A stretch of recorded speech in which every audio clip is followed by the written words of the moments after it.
Prime Minister Narendra Modi today addressed a public meeting at Balasore in Odisha. The rally is part of a series of meetings by the Prime Minister on completion of NDA government's 2 years in office. Calling Balasore as the missile city, the PM called for Jan Bhagidari in all areas of governance.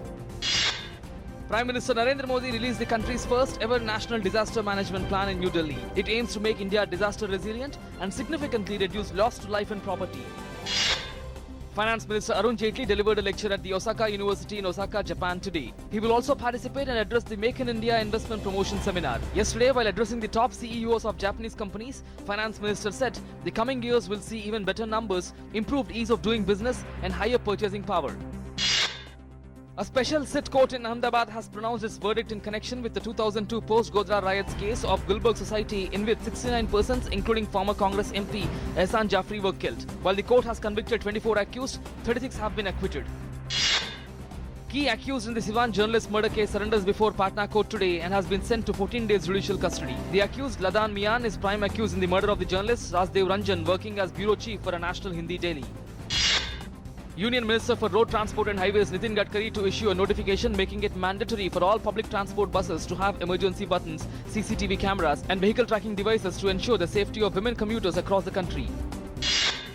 Food and Processing Minister Hasimrat Kaur Badal acquainted media persons with the achievements of her ministry on completion of 2 years of NDA government at the centre. She highlighted the ministry's resolve to cut down wastage and increase infrastructure by the way of setting up more food parks. She also said that the food and processing industry would partner with the farmers for their benefit.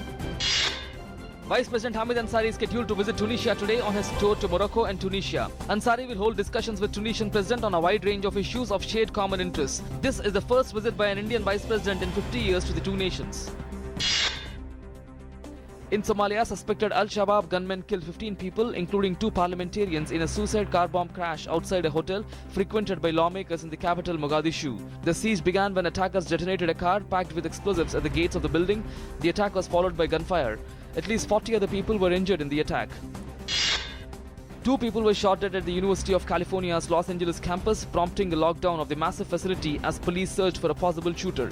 Officials said the 2 victims, both males, were found inside a hall, which is part of the School of Engineering located in the center of the campus. Los Angeles police say the shooting as a homicide and a suicide. According to the Syrian Observatory for Human Rights, at least 42 civilians, including 5 children, were killed in regime attacks of Russian and US-led coalition airstrikes in northern Syria. Regime airstrikes killed 15 civilians in Idlib province, while Russian and regime airstrikes killed at least 11 civilians in neighboring Aleppo province. French investigators have confirmed that signals have been detected from one of the black boxes of the Egypt airplane that crashed last month. They were picked up by the French vessel Laplace as it was searching the Mediterranean Sea. The plane vanished from Greek and Egyptian radar screens, apparently without having sent a distress call. ICC has formally announced the groups for the ICC Champions Trophy 2017. Defending champions India have been seeded second and will take on arch rivals Pakistan in their opening cricket match of 2017 ICC Champions Trophy after the 2 countries were placed in the same group for the event to be held in England.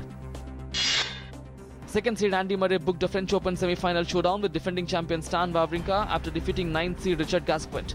The world number 2, through to his 4th semi-finals in Paris, will bid to reach the Roland Garros final for the first time against Swiss 3rd seed Wawrinka.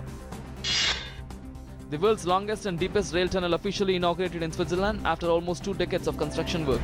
The 57 km Gotthard-based tunnel will provide a high-speed rail link under the Swiss Alps between northern and southern Europe.